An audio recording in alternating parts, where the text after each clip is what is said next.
Hi guys, my name is Rita and today I'm going to tell you a few things about Russia that you certainly need to know if you plan to visit this country.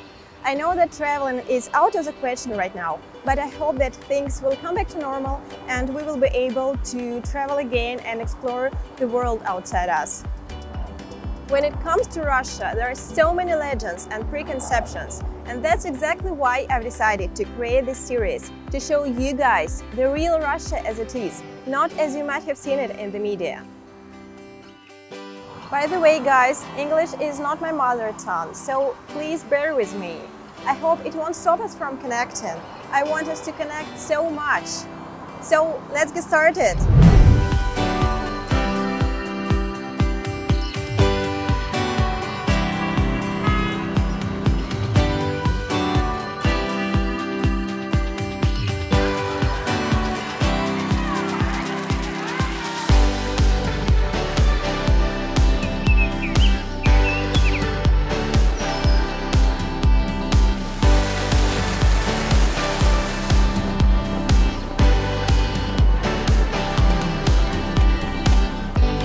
My first piece of advice is to keep an open mind.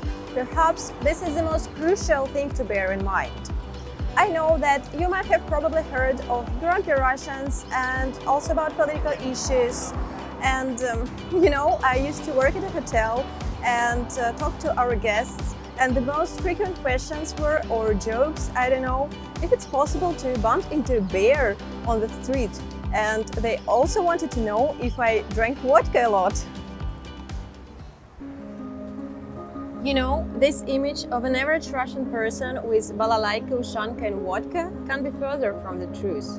I know that we might come across as unfriendly at the beginning, but at the core, people here are really warm-hearted, amicable and willing to help you. You know, this concept of not smiling is just so entrenched in our culture, and changing it would be really difficult. And it is even said that only stupid people smile for no reason. Once you get it and make an effort to connect with Russian people, you might actually make some new friends. And the whole idea of traveling is not only about seeing the sights, it's about meeting new people with different cultural background. So I suggest that you try get acquainted with locals, perhaps through some social networks, if it works for you, and don't prejudge people, don't expect anything, and I think you will be surprised of what this experience can bring you. The second thing is very important indeed, and you must remember that the Russian language is nothing like English, and everything is written in Russian here. I mean, it's a bit easier in Moscow or St. Petersburg because the government aims at making these cities more comfortable for tourists. But if you go somewhere else, you might have to face the fact that everything in Russian. This entails navigation signs, menus and people. It might be challenging to find someone who speaks English and who will be able to help you in case you end up in a difficult situation. That is why it might be helpful to take a small dictionary with you or just use an application in your smartphone. And of course, if you happen to learn a few Russian phrases, it will definitely break the ice when you start communicating with locals. Another thing you need to remember is that Russia is a huge country. It's not only about big cities. There are so many places you might want to visit, from the Golden Ring of Russia, including such cities as Kostroma and Sergiev Posad and so on, to Kazan or even Siberia with its stunning nature. It is literally the largest country in the world, and the variety of things you can see here is unimaginable. Think everything through in advance. Maybe you will understand that you want to visit Lake Baikal near Irkutsk or something else, and this trip would definitely differ from just visiting some central spots in the capital. I hope that in the future I will be able to show you guys the real Russia, and you will get the insight into its beauty and grandeur.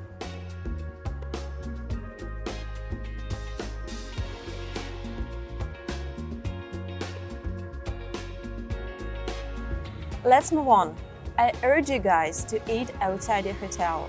Having a meal there once might be a good idea, but in general, I want you to try as many restaurants as possible. Russian cuisine is quite famous. I'm sure you've heard of pelmeni, borscht or blini, but there are so many restaurants that serve also Ukrainian food, Georgian and Uzbek. It's all worth trying, believe me. In fact, you will lose a lot if you don't give it a go. Russian dishes and drinks are so good, so delicious, and you definitely don't want to miss it. So, by the way, tips are normally don't included in the bill, so if you want to leave tips, probably it's better to leave something in cash. Talking about money, you will need cash, guys. In most places you can pay by card, but if you are not in a big city, then you will probably be asked to pay with cash. And you really need to be careful with money. I know a few guys and they couldn't tell the difference between 500 and 5,000 rubles. I don't want anyone to take advantage of you guys. If you miscalculate, probably a person will help you and give the money back. But you don't want to tempt fate, do you? By the way, try to find a currency exchange office before you actually arrive, because changing money at the airport might be a rip-off. So probably it's better to change a small amount of money at the airport and then change everything else in a bank. Normally, banks work till 8 p.m. You know what else might be a rip-off? I'm talking about getting a taxi, of course. If you need a taxi, just use a special application such as Yandex or Uber and never do otherwise. Take it from me, it will come to no good.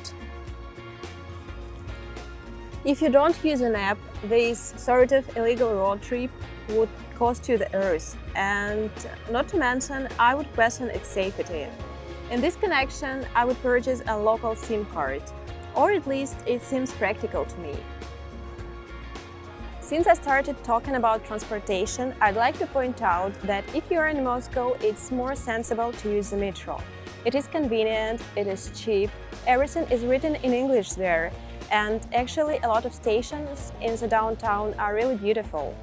You know, traffic in Moscow is crazy and traffic jams are sort of notorious.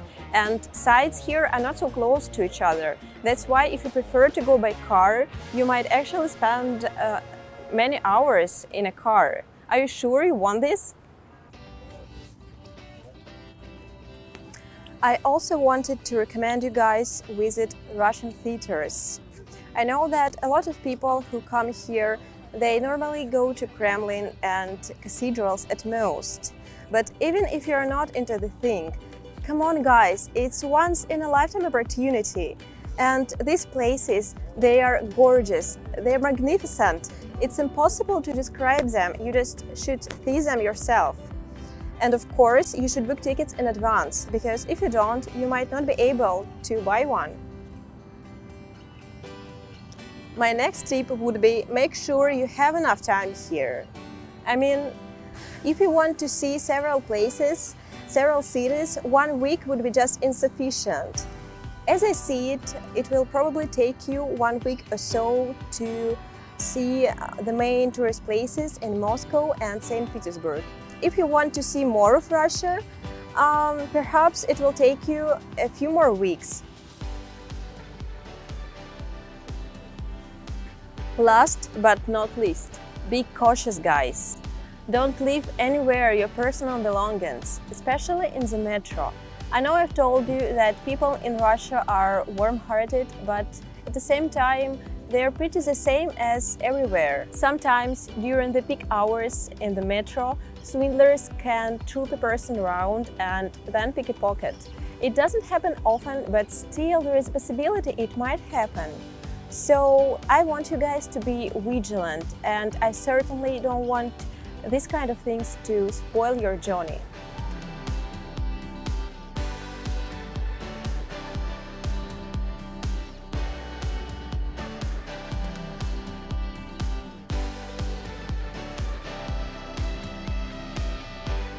That's all I wanted to tell you today. I will be absolutely thrilled if you could leave your comments and tell me what interests you, so that I could tell you more about it.